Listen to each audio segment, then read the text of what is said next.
الحمد لله نحمده ونستعينه ونؤمن به ونتوكل عليه ونعوذ بالله من شرور أنفسنا ومن سيئات أعمالنا من يهده الله فلا مضل له ومن يضلله فلا هادي له وأشهد أن لا إله إلا الله وحده لا شريك له وأشهد أن محمدا عبده ورسوله أرسله بالهدى ودين الحق ليظهره على الدين كله ولو كره المشركون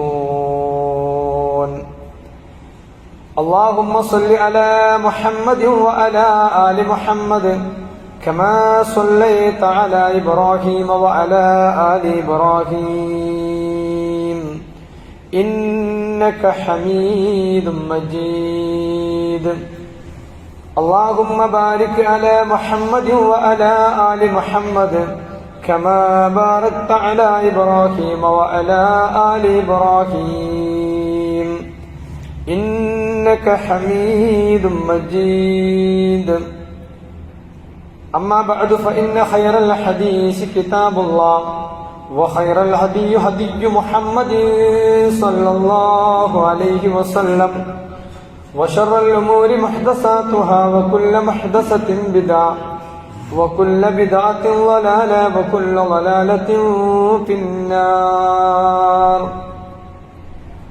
أعوذ بالله من الشيطان الرجيم بسم الله الرحمن الرحيم يا أيها الذين آمنوا اتقوا الله حق تقاته ولا تموتن إلا وأنتم مسلمون يريد الله بكم اليسر ولا يريد بكم العسر ബഹുമാന്യരായ സത്യവിശ്വാസികളെ വിശ്വാസിനികളെ, സർവ്വലോക രക്ഷിതാവായ പരമദയാലുവായ റബ്ബ് സുബ്ഹാനഹു വ തആലയുടെ നിയമനിർദ്ദേശങ്ങൾ ജീവിതത്തിന്റെ എല്ലാ രംഗങ്ങളിലും പാലിച്ച് സൂക്ഷിച്ച് ജീവിക്കണമേ എന്ന് ആദ്യമായി എന്നോടും തുടർന്ന് നിങ്ങൾ ഓരോരുത്തരെയും ഉണർത്തുകയാണ്, അഥവാ വസിയത്ത് ചെയ്യുകയാണ്. അള്ളാഹുവിന് ഇഷ്ടപ്പെട്ട ഏറ്റവും നല്ല മുത്തഖീങ്ങളിൽ, മുഹ്സിനീങ്ങളിൽ, മുസ്ലിഹീങ്ങളിൽ അള്ളാഹു നമ്മെ എല്ലാം ഉൾപ്പെടുത്തി അനുഗ്രഹിക്കുമാറാവട്ടെ. നാളത്തെ അള്ളാഹുവിന്റെ കോടതിയിൽ എളുപ്പം വിചാരണ നേരിട്ട് സ്വർഗത്തിലേക്ക് പ്രവേശിക്കുന്ന ആളുകളിൽ അള്ളാഹു നമ്മെ എല്ലാം ഉൾപ്പെടുത്തി അനുഗ്രഹിക്കുമാറാവട്ടെ. നമ്മളെ സംബന്ധിച്ചിടത്തോളം ഇന്ന് ഏറെ ദുഃഖകരമായ ഒരു അവസ്ഥയിലാണ് നമ്മളൊക്കെ ഉള്ളത്. നമ്മുടെ നാട്ടിൽ സ്വസ്ഥതയും സമാധാനത്തോടും കൂടി കടന്നു പോകുമ്പോഴാണ് നമ്മുടെ നാടിന്റെ സ്വസ്ഥതയെയും സമാധാനത്തെയും തകർക്കുന്ന തരത്തിലുള്ള ഒരു ഭീകരാക്രമണം നമ്മുടെ രാജ്യത്തുണ്ടായത്. ആ ആക്രമണത്തെ നമ്മൾ ശക്തമായി അപലപിക്കുകയാണ്. അതിൽ നമ്മളെല്ലാവരും അതിന്റെ ദുഃഖം രേഖപ്പെടുത്തുകയാണ്. നമുക്കറിയാം, ഇത്തരം ഒരു സാഹചര്യത്തിൽ നമ്മുടെ രാജ്യത്തിന്റെ സമാധാനത്തെ വീണ്ടെടുക്കേണ്ടത് നമ്മൾ ഓരോരുത്തരും കൂട്ടായി, ഒറ്റക്കെട്ടായി ആ വിഷയത്തിൽ ഉണ്ടാവണം. നമ്മൾ എന്തുകൊണ്ടാണ് ഇത്തരം ഒരു ദുഃഖം രേഖപ്പെടുത്തുന്നത് എന്ന് ചോദിച്ചാൽ, ഈ രാജ്യം ഇത്രമേൽ സമാധാനപരമായ അവസ്ഥയിലേക്ക് കൊണ്ടുവരാൻ നമ്മുടെ പൂർവികരായ നമ്മുടെ പ്രപിതാക്കന്മാർ സഹിച്ച ത്യാഗം ചില്ലറയൊന്നുമല്ല. അവര് ജീവൻ കൊടുത്തിട്ടാണ് നമ്മളൊക്കെ ഇങ്ങനെ സ്വസ്ഥമായി ഇബാദത്തുകൾ നിർവഹിക്കുവാൻ പള്ളിയിലേക്കും നമ്മുടെ മക്കളെ സ്വസ്ഥമായി വിദ്യാലയങ്ങളിലേക്കും നമ്മുടെ കച്ചവടം സമാധാനപരമായി നിർവഹിക്കുവാൻ എല്ലാത്തിനും കഴിയുന്നത്. നാം ആലോചിച്ചു നോക്കണം, നമ്മുടെ പ്രപിതാക്കന്മാർ ജീവൻ സമർപ്പിച്ചതിന്റെ ഫലമായിട്ടാണ്. അതുകൊണ്ടാണ് നമ്മൾ ഇത്രയേറെ ദുഃഖം രേഖപ്പെടുത്തുന്നത്. ഈ സമാധാനത്തെ തകർക്കാൻ ആരെങ്കിലും പരിശ്രമിക്കുന്നുവെങ്കിൽ അത്തരം ആളുകളെ ഒറ്റക്കെട്ടായി നേരിടണം എന്ന് നമ്മൾ ഓരോരുത്തരും പറഞ്ഞുകൊണ്ടിരിക്കുന്നത്. പക്ഷെ എന്താ ഒരു വസ്തുത എന്ന് ചോദിച്ചാൽ, പലപ്പോഴും ചത്തത് കീചനാണെങ്കിൽ കൊന്നത് ഭീമൻ തന്നെ എന്ന് പറയുന്നത് പോലെ ഏതൊരു ആക്രമണം ഉണ്ടാകുമ്പോഴേക്കും അതിന്റെ പിന്നിൽ പലപ്പോഴും ഇസ്ലാമിനെ പറ്റിയും മുസ്ലിങ്ങളെ പറ്റിയും ഒക്കെ ഒരു തെറ്റിദ്ധാരണ ഉണ്ടാകാറുണ്ട്. ഒരിക്കലും ഒരു മുസ്ലിമിന് ഒരു നിരക്കുള്ള ഏതെങ്കിലും നിരക്കുള്ള ഒരു വിഷമം ഒരാൾക്ക് ഉണ്ടാക്കുക എന്നത് ഒരു മുസ്ലിമിനെ സംബന്ധിച്ചിടത്തോളം പാടില്ലാത്തതാണ്. പിന്നെയല്ലേ കൊല്ലുക എന്ന് പറഞ്ഞത്. മൻ ഖതല നഫ്സൻ ബിഗൈരി നഫ്സിൻ, ഒരു അന്യായമായി ഒരു മനുഷ്യനെ കൊന്നു കഴിഞ്ഞാൽ ഫകഅന്നമാ ഖതലന്നാസ ജമീഅ.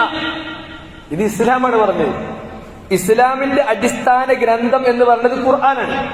ഖുർആൻ പറയാണ്, ഒരാളെ അന്യായമായി വധിച്ചു കഴിഞ്ഞാൽ അവൻ ഈ ലോകത്തുള്ള മുഴുവൻ ആളുകളെയും വധിച്ച ആളെ പോലെയാണ്, കൊന്നവനെ പോലെയാണ്.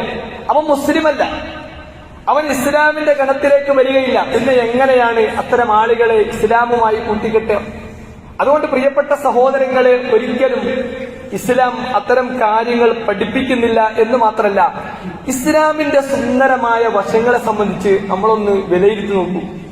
ഒരു കാര്യം മാത്രം നമ്മൾക്കറിയാം, നമ്മൾ ഏത് വിഷയത്തിലും നമ്മൾ കുറച്ചൊക്കെ ഒരു അയഞ്ഞ സമീപനം സ്വീകരിച്ചാലും ആരാധനയുടെ വിഷയത്തിൽ മുസ്ലിങ്ങൾ ഒരു നിലക്കും പിന്നോട്ട് പോകാറില്ല.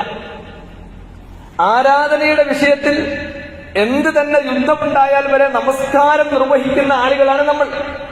ബാക്കിയുള്ളതൊക്കെ നമ്മൾ ഒരു നിലക്ക് അഡ്ജസ്റ്റ് ചെയ്താലും ആരാധന പോലും പ്രിയപ്പെട്ട സഹോദരങ്ങളെ നമ്മൾ അഡ്ജസ്റ്റ് ചെയ്യൂല. അത് നമ്മുടെ വിശ്വാസത്തിന്റെ ഭാഗമാണ്.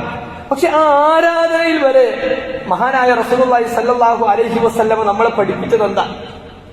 ഇസ്ലാമിനെ കുറിച്ച് ഒരാൾ പഠിക്കാൻ ശ്രമിച്ചാൽ അയാൾ അത്ഭുതപ്പെട്ടു പോകും.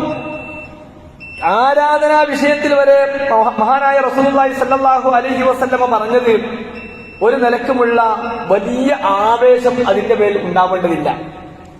ഇസ്ലാം എന്നാൽ ഒരു ആവേശത്തിന്റെ മതമല്ല. ഇസ്ലാം എന്ന് പറഞ്ഞാൽ എക്സ്ട്രീമിസത്തിന്റെയും അതുപോലെ തന്നെ ലിബറലിസത്തിന്റെയും നടുവിലുള്ള ഒരു ഉമ്മത്തം വസ്തുതയാണ്. അതുകൊണ്ടാണ് മഹാനായ റസൂലുള്ളാഹി സ്വല്ലല്ലാഹു അലൈഹി വസല്ലമ അബ്ദുല്ലാഹി ഇബ്നു അംർ ഇബ്നു ആസ് റളിയല്ലാഹു അൻഹുവിനോട് പറയുന്ന ഒരു സംഭവമുണ്ട്. ചരിത്രത്തിൽ അത് നമുക്ക് കാണാൻ കഴിയും. അബ്ദുല്ലാഹി ഇബ്നു അംർ ഇബ്നു ആസ് പറഞ്ഞാൽ അംർ ഇബ്നു ആസിന്റെ മകനാണ്. അംർ ഇബ്നു ആസ് എന്ന് പറഞ്ഞ ആരാ? മക്കത്തുള്ള ബുദ്ധിമാന്മാരായ ഒരു 4-5 പേരുണ്ട്. അവര് ദീർഘവീക്ഷണമുള്ള ആളുകളാണ്. ഖുറൈശികളിലെ ആ നാട്ടിലെ ഏറ്റവും നല്ല ബുദ്ധിമാന്മാരാണ്. അതിൽ കൂട്ടത്തിൽപ്പെട്ട ഒരാളാണ് അംർ ഇബ്നു ആസ്. അംർ ഇബ്നു ആസ് എഴുന്നേറ്റ് നിന്ന് ഒരു കാര്യം പറഞ്ഞാൽ എല്ലാവരും കേൾക്കും. കാരണം ബുദ്ധിയുള്ള ദീർഘവീക്ഷണമുള്ള ഒരാൾ. അദ്ദേഹത്തിന്റെ മകനാണ് അബ്ദുള്ള.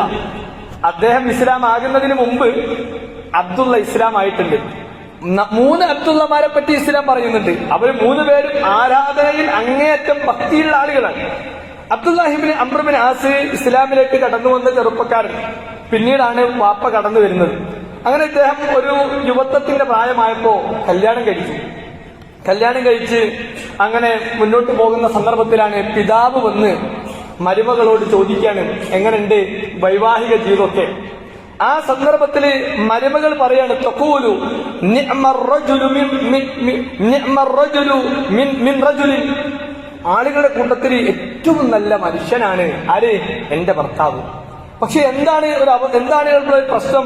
ലം യതഅലനാ ഫിറാശൻ, അദ്ദേഹം എന്റെ അടുത്തേക്ക് അല്ലെങ്കിൽ ഈ ഫിറാഷിലേക്ക് വിരിപ്പിലേക്ക് അദ്ദേഹം കടക്കാൻ വരാറില്ല. ഐ ലം യുലാജിഅനാ ഹത്താ യതഅലനാ ഫിറാശൻ, അദ്ദേഹം കിടപ്പറയിലേക്ക് വരാറില്ല എന്ന് പറഞ്ഞപ്പോ ആ വാപ്പ മകളോട് ചോദിച്ച് മനസ്സിലാക്കി ആ കാര്യം പ്രവാചകൻ സല്ലല്ലാഹു അലൈഹി വസല്ലമയുടെ അടുത്തേക്ക് അദ്ദേഹം പോയി പറയാൻ. ഈ വാപ്പ മകനെ പറ്റി പോയി പറയുന്ന കംപ്ലൈന്റ് എന്താ? അവന് മുഴുവനായും ഇബാദത്തിലാണ്. പ്രവാചകൻ സല്ലല്ലാഹു അലൈഹി വസല്ലമ മുഴുവനും വാപ്പയിൽ നിന്ന് കേട്ട് അബ്ദുല്ലാഹി ഇബ്നു അംർ ഇബ്നു ആസ് വിളിച്ചു. അങ്ങനെ ഫലമ്മാ ഇൽതഖാ ബിൻ നബി സല്ലല്ലാഹു അലൈഹി വസല്ലം, പ്രവാചകൻ സല്ലല്ലാഹു അലൈഹി വസല്ലമ അംർ ഇബ്നു ആസിനെ എടുത്തിട്ട് ചോദിക്കാനും, കൈഫ തസൂമു, എങ്ങനെ നോമ്പ് നോൽക്കാറ്? അദ്ദേഹം വളരെ ആവേശത്തിൽ പറഞ്ഞു, അസൂമു കുല്ല യൗമിൻ, എല്ലാ ദിവസവും നോമ്പാണ്. വകൈഫ തഖ്തമുൽ ഖുർആൻ, എങ്ങനെയാണ് ഖുർആനൊക്കെ ഓതി തീർക്കുന്നത്? അദ്ദേഹം ആവേശത്തിൽ പറഞ്ഞു, അഖ്തിമു കുല്ല ലൈലത്തിൻ ഖത്മ, ഒരു രാത്രി കൊണ്ട് ഖുർആൻ മുഴുവൻ ഓതി തീർക്കാണ്. പ്രവാചകൻ സല്ലല്ലാഹു അലൈഹി വസല്ലമ അംർ ഇബ്നു ആസിനെ അടുത്തിരുത്തിയിട്ട് പറഞ്ഞു, ഇങ്ങനെ വേണ്ട, ഇങ്ങനെ വേണമെന്നില്ല, ഞാൻ അങ്ങനെ പഠിപ്പിച്ചിട്ടില്ല. അങ്ങനെ പ്രവാചകൻ സല്ലല്ലാഹു അലൈഹി വസല്ലമ അദ്ദേഹത്തിന് ഓരോന്ന് പറഞ്ഞു കൊടുത്തു, ഇത് പ്രയാസം. ആ സന്ദർഭത്തിൽ അംർ ഇബ്നു ആസ് പറയാണ്, പ്രവാചകരെ, എനിക്ക് അതിനേക്കാൾ കൂടുതൽ ചെയ്യാൻ കഴിയും. നിങ്ങളിപ്പോ പറഞ്ഞു നിങ്ങൾ എല്ലാ ദിവസവും നോമ്പ് നോൽക്കേണ്ടതില്ല, കുല്ല ശഹരിൻ സലാസത്തി അയ്യാമിൽ 3 ദിവസം നോമ്പ് നോറ്റാൽ, മാസത്തിൽ 3 ദിവസം നോമ്പ് നോറ്റാൽ മതി എന്നൊക്കെ പ്രവാചകൻ പറഞ്ഞപ്പോ ഇദ്ദേഹം പറയാണ്, പ്രവാചകരെ, എനിക്ക് എനിക്ക് അതിനേക്കാൾ കൂടുതൽ കഴിയും, എനിക്ക് നിങ്ങൾ പറഞ്ഞ അതിനേക്കാൾ കൂടുതൽ നോമ്പ് വെക്കാൻ കഴിയും. എനിക്ക് ഈ ഖുർആൻ എന്നത് ഒരു ദിവസം ഓതി തീർക്കണ്ട, നീ ഒരാഴ്ച 7 ദിവസത്തിനുള്ളിൽ ഓതി തീർത്താൽ മതി എന്ന് പ്രവാചകൻ നിർദ്ദേശിച്ചു. അദ്ദേഹം പറഞ്ഞു, അല്ല, എനിക്ക് അതിനേക്കാൾ കൂടുതൽ കഴിയും. ഇങ്ങനെ അതിനേക്കാൾ കൂടുതൽ കഴിയും എന്ന് അബ്ദുല്ലാഹി ഇബ്നു അംർ റളിയല്ലാഹു അൻഹു പറഞ്ഞപ്പോ പ്രവാചകൻ അവസാനം പറഞ്ഞു, സും അഫ്ളൽ സൗമി സൗമ ദാവൂദ് നബി അല്ലാഹു അലൈഹി വസല്ലം സിയാമു യൗമിൻ ഒരു ദിവസം നോമ്പ് വെക്കുക, ഒരു ദിവസം നോമ്പ് മുറിക്കുക.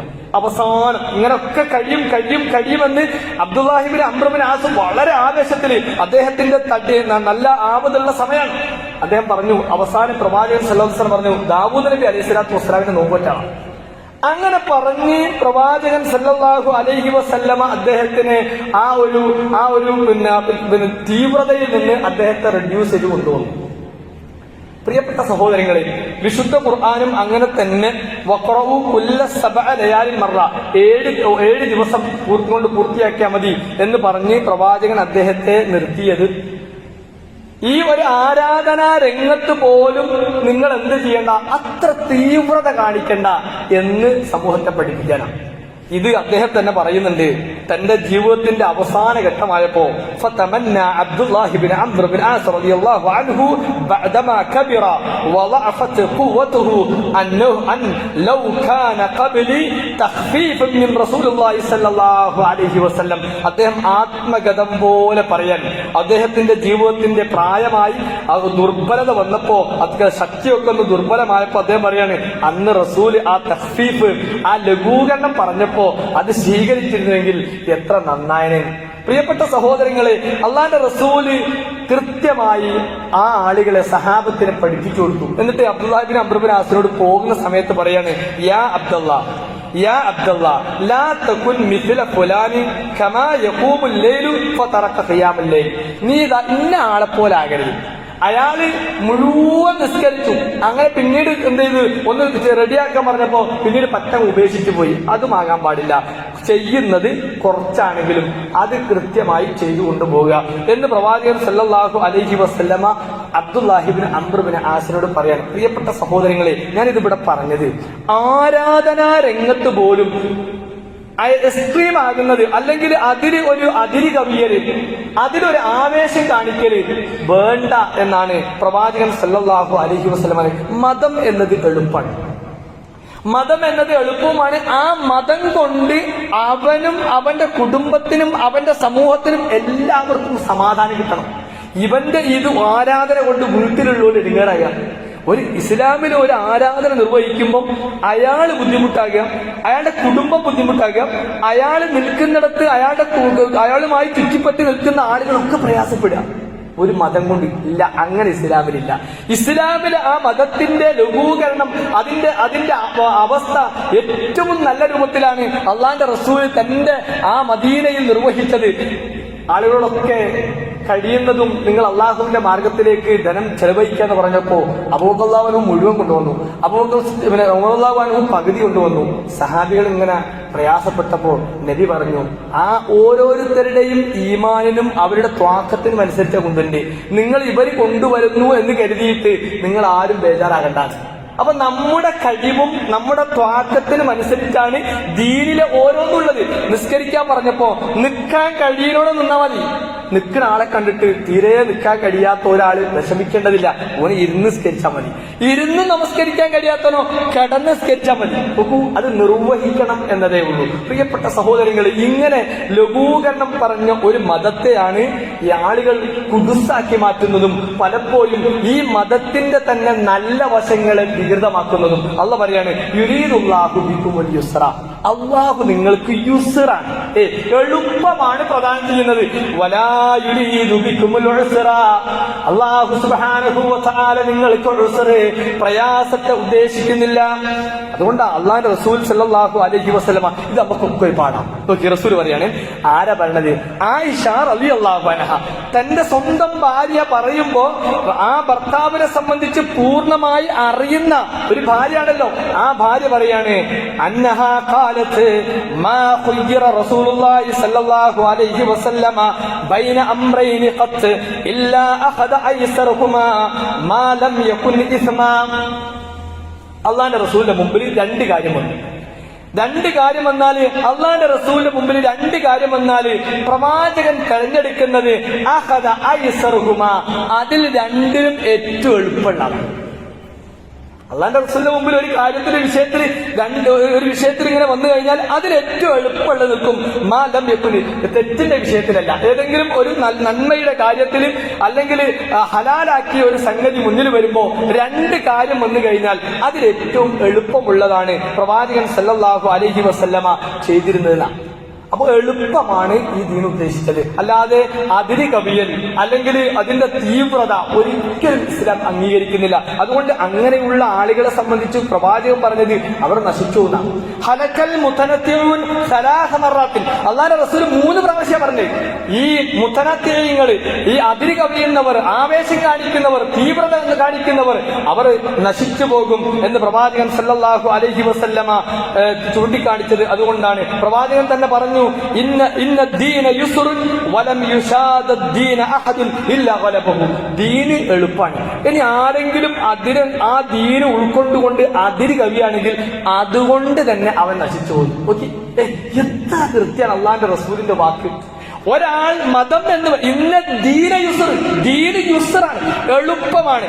വലം യുശാദ ദീന, ഈ ദീനിനെ ആരെങ്കിലും ഒരാള് ഷാദ അങ്ങനെ കഠിനമാക്കുകയാണെങ്കിൽ ഇല്ലാ ഗലബഹു, അത് അവനെ അതിജയിക്കും. അതായത് അതുകൊണ്ട് തന്നെ അവൻ നശിച്ചു പോകും എന്നർത്ഥം. അപ്പം ഒന്നിലും അമിതാവേശം കാണിച്ചുകൊണ്ട് മുന്നോട്ട് പോകുന്ന ഒരു രീതി പ്രിയപ്പെട്ട സഹോദരങ്ങളെ ഇസ്ലാമിലില്ല.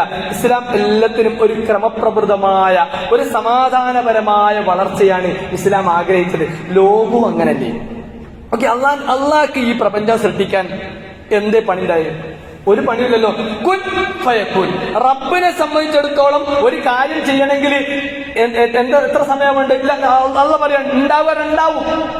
എന്നാൽ പ്രപഞ്ചത്തെ പോലും പടച്ച തമ്പുരാൻ സൃഷ്ടിക്കുമ്പോ 6 അയ്യാമി, 6 ദിവസം. എന്തിനാ?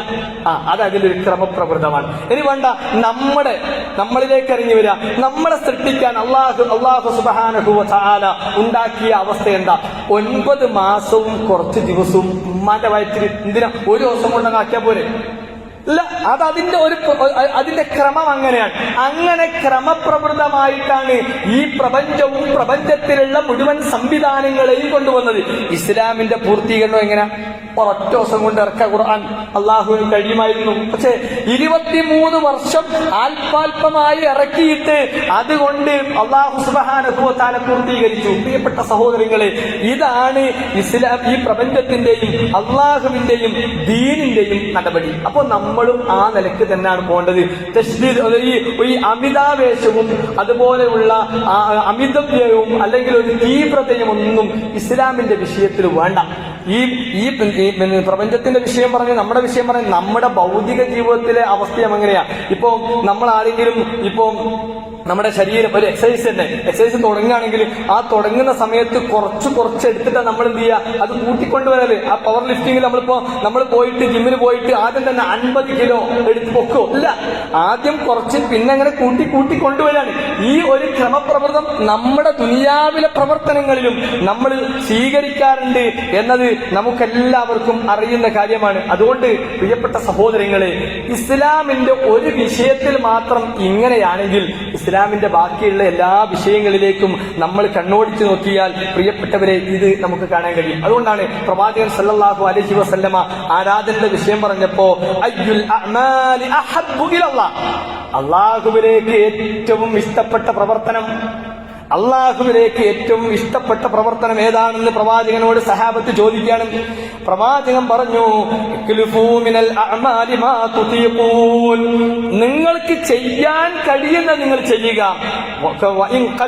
അത് കുറവാണെങ്കിലും കുറച്ചാണെങ്കിലും ചെയ്യാൻ കഴിയുന്നത് സ്ഥിരമായി ചെയ്തു പോകാൻ കഴിഞ്ഞാൽ നിങ്ങൾ വിജയിച്ചു. അതാണ് അള്ളാഹുവിന് ഏറ്റവും ഇഷ്ടമുള്ള സംഗതി എന്ന് പ്രവാചകൻ സല്ലല്ലാഹു അലൈഹി വസല്ലമ ഉണർത്തിയതായി നമുക്ക് കാണാൻ കഴിയും. അപ്പം ഓരോ പ്രവർത്തനങ്ങളെ കൊണ്ടും നമുക്കും നമ്മുടെ കുടുംബത്തിനും നമ്മൾക്ക് ചുറ്റുവട്ടത്തിലും നമ്മൾ ജീവിക്കുന്നിടത്തും എല്ലാ സ്ഥലത്തും സ്വസ്ഥതയും സമാധാനവുമാണ് എല്ലാറ്റിലൂടെയും ഇസ്ലാം ആഗ്രഹിക്കുന്നത്. നോക്കൂ, ഞാനിപ്പോ പറഞ്ഞത് ആരാധനയുടെ വിഷയം മാത്രം. ആരാധനയിൽ തന്നെ അവനവനും അവന്റെ കുടുംബത്തിനും അവന്റെ ജീവിക്കുന്ന ചുറ്റുവട്ടത്തിനും അവൻ നിൽക്കുന്ന രാജ്യത്തിനും പുറത്തേക്ക് നൽകുന്നത് ഇസ്ലാം സമാധാനമാണ്. ആരാധന ചെയ്യുന്ന സമയത്ത് വരെ അവന് കൊടുക്കുന്നത് സമാധാനമാണ്. ഇനി അത് ഒരു ആരാധന നിർവഹിച്ചു കഴിഞ്ഞാൽ പുറത്തൊക്കെ ആളുകൾ അനുഭവിക്കുന്നത് തന്നെയാണ്. നോക്കി, ഇസ്ലാമിന്റെ മറ്റൊരു ഗുണം, ഒരാളിപ്പോ സക്കാത്ത് നിർവഹിക്കുക, ആ ആരാധനാ കർമ്മം നിർവഹിക്കുമ്പോൾ അതുവഴി അത് കിട്ടുന്ന ആളുകൾക്ക് സമാധാനം. ഏത് ഇസ്ലാമിലെ ആരാധനകൾ മുഴുവനും മനുഷ്യർക്ക് സമാധാനം നൽകുന്ന സംഗതികളാണ്. സക്കാത്തായാലും അതുപോലെയുള്ള പ്രവർത്തനങ്ങൾ ഏതായാലും, നമ്മളെ ഉദ്ഹിയ്യത്തായാലും അത് തുടങ്ങിയ ഓരോന്നും എടുത്ത് പരിശോധിച്ച് നോക്കിയാൽ അത് നിർവഹിക്കുന്ന ആള് സമാധാനത്തോടെ നിർവഹിക്കുന്നു. നിർവഹിച്ചു കഴിഞ്ഞാൽ പുറത്തേക്ക് വരുന്നതോ അതും സമാധാനമാണ്. അതാണ് മുസ്ലിം ആഗ്രഹിക്കേണ്ടതും. മഹാനായ പ്രവാചകൻ ഇബ്രാഹിം നബി അലൈഹി സ്വലാത്തു വസ്സലാമയോട് കഅബ വൃത്തിയാക്കാൻ പറഞ്ഞു അല്ലാഹു സുബ്ഹാനഹു വ തആല. ഇബ്രാഹിം നബി അലൈഹി സ്വലാത്തു വസ്സലാമും മകനും കൂടി കഅബ വൃത്തിയാക്കി. വഇദ് ജഅൽനൽ ബൈത മസാബതൻ ലിന്നാസി വഅംന വത്തഖിദു മിൻ മഖാമി ഇബ്രാഹിമ മുസല്ല വഅഹിദ്നാ ഇലാ ഇബ്രാഹിമ വഇസ്മാഈല. ഇസ്മാഈൽ നബിയോടും ഇബ്രാഹിം നബിയോടും അല്ലാഹു സുബ്ഹാനഹു വ തആല എന്തു ചെയ്തു? അവരോട് കൽപ്പിച്ചു അൻ തഖിറ ബൈതി ലിത്വാഇഫീൻ. അവിടെ തവാഫ് ചെയ്യുന്ന ആളുകൾക്ക് ഇത് വൃത്തിയാക്കാൻ വേണ്ടി, ആ തവാഫ് ചെയ്യുന്നതിന് വേണ്ടി ഈ ഭവനം വൃത്തിയാക്കണം. വൽ ആഖിഫീന, അവിടെ ഇഅ്തികാഫിരിക്കുന്നവർക്കും റുകൂഉം സുജൂദും ഒക്കെ ചെയ്യുന്ന ആളുകൾക്ക് വേണ്ടി നിങ്ങൾ കഅബ വൃത്തിയാക്കുക. അപ്പൊ അതൊരു പ്രവർത്തനം. ആ പ്രവർത്തനം കഴിഞ്ഞിട്ട് ഇബ്രാഹിം നബി അലൈഹി സ്വലാത്തു വസ്സലാം പ്രാർത്ഥിക്കുകയാണ്, വഇദ് ഖാല ഇബ്രാഹിം റബ്ബി ജഅൽ ഹാദാ ബലദൻ ആമിന. ഈ പ്രവർത്തനം നിർവഹിച്ചിട്ട് മുസ്ലിം എന്ത് ചെയ്യാണ്? അവൻ പ്രാർത്ഥിക്കുക, പടച്ചോനെ ഇത് സ്വീകരിക്കണേ. മാത്രമല്ല, ആ ഒരു പ്രവർത്തനം നിർവഹിച്ച ഇബ്രാഹിം നബി അലൈഹി സ്വലാത്തു വസ്സലാം പ്രാർത്ഥിക്കുന്നത് ഈ രാജ്യത്തെ റബ്ബേ നിർഭയത്വമുള്ള രാജ്യമാക്കി മാറ്റണം. വർസുഖ് അഹ്ലഹു മിനസ് സമറാത്തി മൻ ആമന മിൻഹും ബില്ലാഹി വൽ യൗമിൽ ആഖിർ. പടച്ചോനെ, നിന്നിൽ വിശ്വസിച്ച, ആഖിറത്തിൽ വിശ്വസിച്ച ആളുകൾക്കും നീ റിസ്ക് ഇവിടെ ഉണ്ടാക്കണേ. അല്ലാഹു സുബ്ഹാനഹു വ തആല തിരിച്ചു. ഇത് പ്രവർത്തിച്ച് നന്നായി, ഞാൻ പറഞ്ഞതിനനുസരിച്ച് പ്രവർത്തിച്ചു, അതിനുശേഷം പ്രാർത്ഥിച്ചു. ആ പ്രാർത്ഥനയിൽ ചെറിയ ഒരു തിരുത്ത്. നീ പറഞ്ഞത് എന്താണ്? ഈ അള്ളാഹുവിലും അന്ത്യദിനത്തിലും വിശ്വസിച്ച ആളുകൾക്ക് മാത്രം വർസുഖ് അഹ്ലഹു, റിസ്ക് നീ നൽകണം. അഹ്ലഹു, ഇവിടുത്തെ ആളുകൾക്ക്. ആരാ? മിനസ്സമറാത്തി, ഈ പഴവർഗ്ഗങ്ങളിൽ നിന്ന്. ആർക്ക്? മൻ ആമന മിൻഹും ബില്ലാഹി, അള്ളാഹുവിൽ വിശ്വസിച്ച, വൽ യൗമിൽ ആഖിർ, ആഖിറത്തിൽ വിശ്വസിച്ച ആളുകൾക്ക്. അല്ല തിരിച്ച് ഖാല, അല്ല പറഞ്ഞു, വമൻ കഫറ, അവിശ്വസിച്ചവർക്കും അവർക്കും ഫഉമത്തിഹു ഖലീലൻ, ഞാൻ അവർക്കും കുറച്ച് ആസ്വദിപ്പിക്കും. അപ്പം വിശ്വസിച്ചവർക്ക് മാത്രമല്ല, നിങ്ങൾ ചെയ്യാനുള്ളത് ചെയ്തിട്ട് അതിന്റെ കിട്ടാനുള്ളത്, അതുകൊണ്ട് ആസ്വദിക്കാനുള്ളത്, അതുകൊണ്ട് കിട്ടുന്ന സമാധാനം നിനക്ക് ചുറ്റിലുമുള്ള ആളുകൾക്കും അതല്ലാത്ത ആളുകൾക്കും ഒക്കെ കിട്ടണം. അതാണ് റബ്ബും ഇസ്ലാമും ഒക്കെ മുസ്ലിം സമൂഹത്തോട് പഠിപ്പിക്കുന്നത്. അതുകൊണ്ട് പ്രിയപ്പെട്ട സഹോദരങ്ങളെ, ഈ ഇസ്ലാമിന്റെ എളുപ്പമുള്ള, ഈ സമാധാനമുള്ള ഈ സന്ദേശത്തെ നമ്മൾ ഉൾക്കൊള്ളുകയും അത് ജീവിതത്തിൽ പകർത്തുകയും അത് ജീവിതത്തിന്റെ ഭാഗമാക്കുകയും ചെയ്യണം. എവിടെയും പ്രിയപ്പെട്ടവരെ, ഒരു നിലക്കുള്ള തീവ്രത ഒരു വിഷയത്തിലും ഉണ്ടാകാൻ പാടില്ല. ആരാധനയുടെ വിഷയത്തിൽ മാത്രം ഇത്രമാത്രം ലഘൂകരണമുണ്ടെങ്കിൽ പിന്നെ ആരാണ് പ്രിയപ്പെട്ടവരെ നമ്മളോട് കൊല്ലാൻ കൽപ്പിക്കുന്നത്?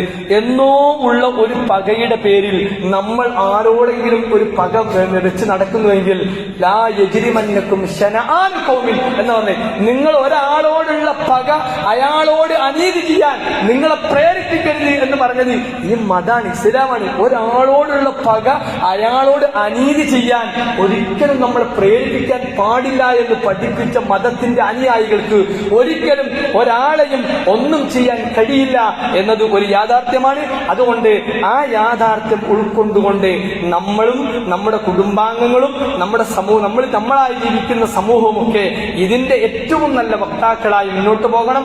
അത്തരം പ്രവർത്തനങ്ങളിൽ അല്ലാഹു സുബ്ഹാനഹു വ തആല നമ്മെ എല്ലാം ഉൾപ്പെടുത്തി അനുഗ്രഹിക്കുമാറാവട്ടെ.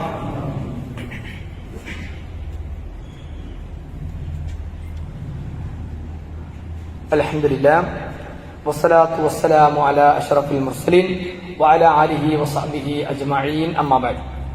ഊസീകും സാനിയം ബിത്തഖ്വല്ലാഹ്. സ്നേഹം നിറഞ്ഞ സത്യവിശ്വാസികളെ, വിശ്വാസിനികളെ, അള്ളാഹുവിന്റെ കൽപ്പനകൾ ജീവിതത്തിന്റെ രഹസ്യവും പരസ്യവുമായ എല്ലാ രംഗങ്ങളിലും പാലിച്ച് സൂക്ഷിച്ച് ജീവിക്കണമേ എന്ന് ഒരിക്കൽ കൂടി എന്നോടെന്ന പോലെ നിങ്ങൾ ഓരോരുത്തരെയും ഉണർത്തുകയാണ്, അഥവാ വസിയത്ത് ചെയ്യുകയാണ്. പരിശുദ്ധമായ ഹജ്ജ് കർമ്മത്തിനു വേണ്ടി നമ്മുടെ നാട്ടിൽ നിന്നൊക്കെ ആളുകൾ പോകാനിരിക്കാൻ, ആ പോകുന്ന സന്ദർഭത്തിൽ നമ്മൾക്കൊക്കെ അവർക്ക് വേണ്ടി ചെയ്യാനുള്ളത് അവർക്ക് വേണ്ടി ആത്മാർത്ഥമായി പ്രാർത്ഥിക്കുക എന്നതാണ്. പ്രാർത്ഥനയ്ക്ക് അത്രയേറെ ഫലം ഉണ്ട് എന്നത് ഉറപ്പാണ്. നമ്മളെ സ്വന്തത്തിന് വേണ്ടി പ്രാർത്ഥിക്കുന്നതിനേക്കാളും ഏറ്റവും കൂടുതൽ ഫലം കിട്ടുക തന്റെ സുഹൃത്തിന് വേണ്ടി പ്രാർത്ഥിക്കുമ്പോൾ. ഞാൻ അവിടെ ഉള്ളൊരു കച്ചവടം നടത്തുന്ന ഒരാൾക്ക് വേണ്ടി, പടച്ചോനെ അദ്ദേഹത്തിന്റെ കച്ചവടത്തിൽ നീ അഭിവൃദ്ധി ഉണ്ടാക്കി കൊടുക്കണേ എന്ന് പ്രാർത്ഥിച്ചാൽ മലക്കുകൾ ആമീൻ പറഞ്ഞിട്ട് മലക്കുകൾ എനിക്ക് വേണ്ടി പ്രാർത്ഥിക്കും. എന്റെ പ്രാർത്ഥന ഒരുപക്ഷെ അള്ളാഹു സ്വീകരിച്ചു കൊള്ളണം എന്നില്ല. കാരണം എന്റെ ജീവിതത്തിലെ പാകപ്പിഴവുകൾ, എന്റെ ജീവിതത്തിലെ അശ്രദ്ധ, എന്റെ ജീവിതത്തിന്റെ തഖ്വയുടെ കുറവൊക്കെ കാരണം ചിലപ്പോൾ പ്രാർത്ഥന സ്വീകരിച്ചു കൊള്ളണമെന്നില്ല.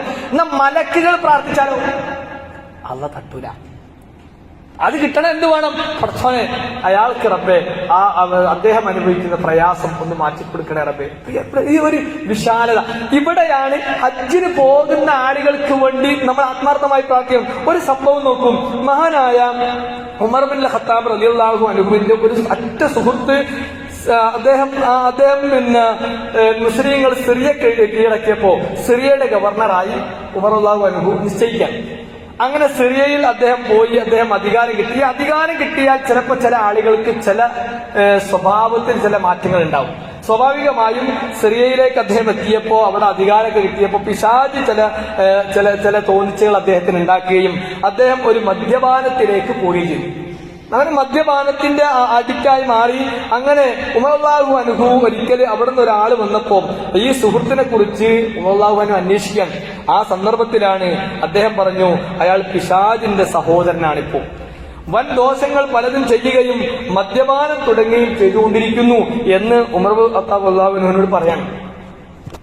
ഉമറുവിന്റെ ഒരു പ്രകൃതം, പണ്ടത്തെ പ്രകൃതം അറിഞ്ഞ ഉടനെ എന്തെയും കൊടുക്കായിരുന്നു. പക്ഷെ പ്രവാചകന്റെ പാഠശാലയിൽ നിന്ന് ശിക്ഷണം ലഭിച്ച അവിടുത്തെ വിദ്യാർത്ഥി ആയതുകൊണ്ട് ഉമർ റളിയല്ലാഹു അൻഹു ആദ്യം ചെയ്തെന്തായിട്ടുണ്ടോ, അദ്ദേഹത്തിന് നല്ല ഒരു കത്തെഴുതാൻ.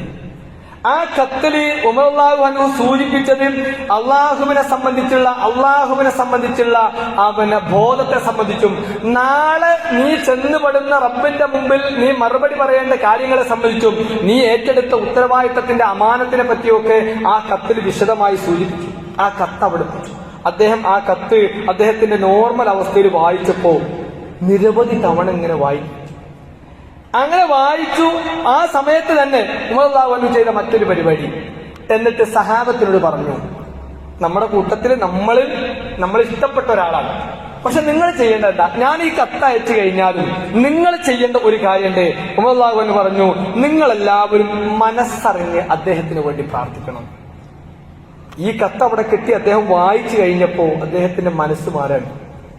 അദ്ദേഹത്തിന്റെ മനസ്സ് വല്ലാത്ത പേടിയായി. നാളത്തെ ദിവസം പടച്ചതമ്പുരാൻ എനിക്ക് നൽകിയിട്ടുള്ള ഈ അനുഗ്രഹങ്ങളെ വെച്ചുകൊണ്ട് റബ്ബ് ചോദ്യം ചെയ്യുമ്പോ ഞാൻ എന്ത് മറുപടി പറയും എന്ന് അദ്ദേഹത്തിന് ബോധ്യപ്പെടുകയും അദ്ദേഹം അതിൽ നിന്ന് പിന്മാറുകയും ചെയ്തു എന്നാണ്. പ്രിയപ്പെട്ട സഹോദരങ്ങളെ, ഇവിടെ ഉമർ റളിയല്ലാഹു അൻഹു ചെയ്ത ഒരു നടപടി എന്താ, മറ്റുള്ള ആ ഒരാൾക്ക് വേണ്ടി പ്രാർത്ഥിക്കാൻ ആവശ്യപ്പെടാൻ.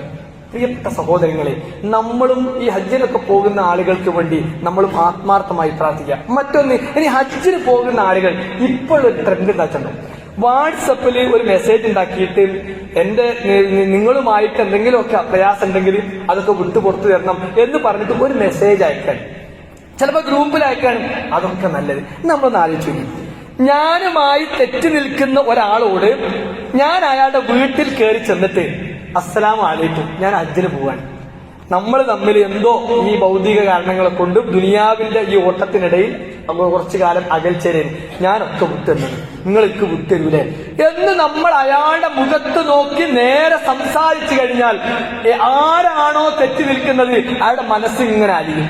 ഈ വാട്സപ്പ് മെസ്സേജ് കൊണ്ട് അത് അല്ലോണമല്ല. പണ്ട് കാലത്ത് ഹജ്ജിന് പോകുന്ന ആളുകൾ, ഞാൻ പറഞ്ഞു കേട്ടിട്ടുള്ളൂ, ഹജ്ജിന് പോകുന്നു എന്ന് തീരുമാനിച്ചു കഴിഞ്ഞാൽ ഓരോരുത്തരെ വന്ന് കാണുന്ന ഒരു ഇതുണ്ടായിരുന്നു. ഇപ്പൊ അത് കുറഞ്ഞു. നമ്മൾ ടെക്നോളജി വികസിച്ചപ്പോ അതൊക്കെ ഉപയോഗിക്കണം. എന്നാലും പ്രിയപ്പെട്ടവരെ, നമ്മളുമായി അകന്നു നിൽക്കുന്ന ആരെങ്കിലും ഉണ്ടെങ്കിൽ, അതല്ല നമ്മുടെ സംസാരം വഴി ഏതെങ്കിലും മനസ്സ് വേദനിക്കുന്നുണ്ടെങ്കിൽ, പ്രത്യേകിച്ച് സ്ത്രീകളൊക്കെ, അങ്ങനെയുള്ള ആളെടുത്ത് ഈ മെസ്സേജ് ഒഴിവാക്കി ഒന്നൊന്നും നടന്നു പോവുക. എന്താ ചെയ്യാൻ പോണ ഹജ്ജാണ്. പണം മുടക്കി നമ്മുടെ ആരോഗ്യം ചെലവഴിച്ച്, നമുക്കറിയാം ഹജ്ജിന് പോയി കഴിഞ്ഞാൽ, ഹജ്ജ് ചെയ്ത ഓരോരുത്തർക്കും അറിയാം. ഞാൻ ഹജ്ജ് ചെയ്യുന്ന സമയത്ത് നമ്മുടെ മഹല്ലിലുള്ള ആളുകളുണ്ടായിരുന്നു. അന്ന് അത്ര പ്രയാസത്തിലാണ്, അത്രമേൽ പ്രയാസം. അങ്ങനെ പ്രയാസം സഹിച്ച് ചെയ്യുന്ന ഒരു ആരാധന അത് ഒന്നും അല്ലാതെ അങ്ങ് ആയിപ്പോകുന്ന ഒരു അവസ്ഥ ആലോചിക്കും. പ്രിയപ്പെട്ട സഹോദരങ്ങളെ, ഈ പണവും ഈ യാത്രയും ഈ കഷ്ടപ്പാടും ഒക്കെ നമുക്ക് കിട്ടണം നാളത്തെ പരലോക ജീവിതത്തിന് വേണ്ടി. അതിന് ഇവിടെ നമ്മൾ ആരോടെങ്കിലും ഒക്കെ എന്തെങ്കിലുമൊക്കെ ഉണ്ടെങ്കിൽ അത് തീർത്തിട്ട് വന്നാൽ എന്നാ റബ്ബ് പറഞ്ഞ്. റബ്ബിന്റെ അടുത്തേക്ക് പോയിട്ട് പടച്ചോനെ എന്ന് പറയുന്നതിന് മുമ്പ് പടപ്പുകളോട് തീർക്കാനുള്ളത് തീർത്തിട്ട് വാ എന്ന് റബ്ബ് പറഞ്ഞെങ്കിൽ അങ്ങനെ തന്നെ തീർത്തിട്ട് തന്നെ പോകണം. അത് ഹജ്ജിന് പോകുന്ന ആളുകൾ ആ കാര്യത്തിൽ ശ്രദ്ധിക്കണം എന്ന് സാന്ദർഭികമായി ഉണർത്തുകയാണ്. അല്ലാഹു സുബ്ഹാനഹു വ തആല എല്ലാ നല്ല ഉദ്ദേശങ്ങളും പൂർത്തീകരിക്കാൻ അള്ളാഹു നമുക്കെല്ലാം തൗഫീഖ് നൽകി അനുഗ്രഹിക്കുമാറാവട്ടെ. അള്ളാഹുവെ, ഒരുപാട് പാപങ്ങൾ വന്നു പോയിട്ടുള്ള ആളുകളാണ് ഞങ്ങളെല്ലാവരും. കണ്ണുകൊണ്ടും മനസ്സുകൊണ്ടും കൈകാലികളെ കൊണ്ടും ഒക്കെ ഒരുപാട് പാപങ്ങൾ ചെയ്തു പോയിട്ടുണ്ട്. റഹ്മാനായ നാഥ, റഹീമായ നാഥ, ഗഫൂറായ നാഥ, ഞങ്ങളുടെ പാപങ്ങളെല്ലാം നീ വിട്ടുപുറത്ത് മാപ്പാക്കി അനുഗ്രഹിക്കണം റഹ്മാനെ. അള്ളാഹുവെ, ഞങ്ങളുടെ കൂട്ടത്തിൽ രോഗം കൊണ്ട് പ്രയാസപ്പെടുന്ന ഒരുപാട് സഹോദരങ്ങൾ, റഹ്മാനായ നാഥ, റഹീമായ നാഥ, ഗഫൂറായ നാഥ, ആ രോഗങ്ങളെല്ലാം നീ ശിഫയാക്കി കൊടുക്കണേ റഹ്മാനെ. അള്ളാഹുവെ, മാനസികമായി പ്രയാസപ്പെടുന്നവർക്ക് ആ മാനസികമായ സ്വസ്ഥത നൽകി നീ അനുഗ്രഹിക്കണേ റഹ്മാനെ. അള്ളാഹുവെ, വ്യത്യസ്തങ്ങളായ തൊഴിലുകളിൽ ഏർപ്പെട്ട ആളുകളാണ് ഞങ്ങൾ. ഞങ്ങളുടെ കച്ചവടത്തിൽ, ബിസിനസ്സിൽ, ഏർപ്പാടുകളിൽ ബർക്കത്തിനെ, റഹ്മത്തിനെ പ്രദാനം ചെയ്യണേ റഹ്മാനെ. അള്ളാഹുവെ, വീടുകളിൽ നിന്ന് പല ഉദ്ദേശങ്ങൾക്ക് വേണ്ടി ഇറങ്ങിപ്പുറപ്പെട്ടവരാണ്. നീ തന്നാലേ ആ ഉദ്ദേശങ്ങളൊക്കെ പൂർത്തിയാകുകയുള്ളൂ റഹ്മാനായ നാഥ. ഞങ്ങളുടെ എല്ലാ നല്ല ഉദ്ദേശങ്ങളെയും പൂർത്തീകരിച്ച് അനുഗ്രഹിക്കണ റഹ്മാനെ. അള്ളാഹുവെ, ഞങ്ങൾ ചെയ്ത അമലുകൾ, ഇബാദത്തുകൾ, സൽക്കർമ്മങ്ങൾ എല്ലാം ഞങ്ങളിൽ നിന്ന് സ്വീകരിച്ച് അനുഗ്രഹിക്കണ റഹ്മാനെ.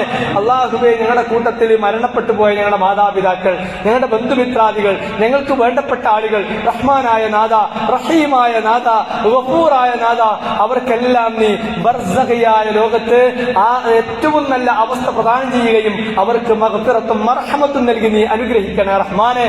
അള്ളാഹുവെ, ഞങ്ങളുടെ പ്രായം ഞങ്ങളുടെ മാതാപിതാക്കൾ പ്രായം കൊണ്ട് ഒരുപാട് പ്രയാസങ്ങൾ അനുഭവിക്കുന്നുണ്ട്. റഹ്മാനായ നാഥ, റഹീമായ നാഥ, ഗഫൂറായ നാഥ, അവിടെ എല്ലാ പ്രയാസങ്ങളെയും അകറ്റി അവർക്ക് ആയുസ്സും ആരോഗ്യവും നൽകി നീ അനുഗ്രഹിക്കണ റഹ്മാനെ.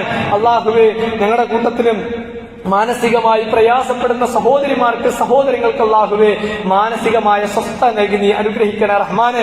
അല്ലാഹുവേ, ഇസ്ലാമിന്റെ പേരിൽ ഇസ്ലാമിൽ അല്ലാത്ത ഇസ്ലാമിനെ വികൃതമാക്കാൻ ശ്രമിച്ചുകൊണ്ടിരിക്കുന്ന ആളുകൾ അവർ ഇസ്ലാമിനെ തകർക്കാനാണ് ശ്രമിക്കുന്നത്. അല്ലാഹുവേ, ഞങ്ങൾക്കറിയാം അത് തകരില്ല എന്ന്. അല്ലാഹുവേ, അങ്ങനെ തെറ്റിദ്ധരിച്ച ആളുകളിൽ നിന്ന് ഈ ഇസ്ലാമിനെയും മുസ്ലിങ്ങളെയുമെല്ലാം നീ കാത്തു രക്ഷിക്കണേ റഹ്മാനെ. എല്ലാ തരത്തിലുള്ള അപകടങ്ങളിൽ നിന്നും പ്രയാസങ്ങളിൽ നിന്നും ഞങ്ങൾക്കെല്ലാം നീ ആശ്വാസം നൽകി നീ അനുഗ്രഹിക്കണേ റഹ്മാനെ.